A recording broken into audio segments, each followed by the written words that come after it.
మరికొన్ని గంటల్లో బీహార్లో తొలి విడత ఎన్నికల ప్రచారానికి తెరపడబోతుంది. దీంతో ఎన్నికల ప్రచారం మరింత హీట్ ఎక్కింది.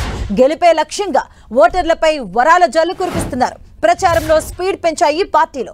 ఇవాళ బీహార్లోని దర్భంగాలో కేంద్ర మంత్రి అమిత్ షా ప్రచారం నిర్వహించారు. ప్రతిపక్ష పార్టీలపై విమర్శలు గుప్పిస్తూనే ఓటర్లపై వరాలు కురిపించారు.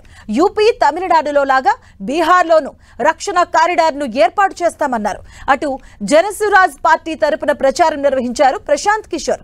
భోజ్పూర్లో ప్రశాంత్ కిషోర్ ఎన్నికల ప్రచారం చేశారు. అటు కాంగ్రెస్ కూటమి తరపున సీఎం అభ్యర్థిగా ఆర్జేడీ నేత తేజస్వి యాదవ్ ఉండగా ఆయన కూడా జోరుగా ప్రచారం చేస్తున్నారు. తాము అధికారంలోకి వస్తే మహిళల ఖాతాలో 30,000 రూపాయలు వేస్తామంటూ వరాలు కురిపించారు.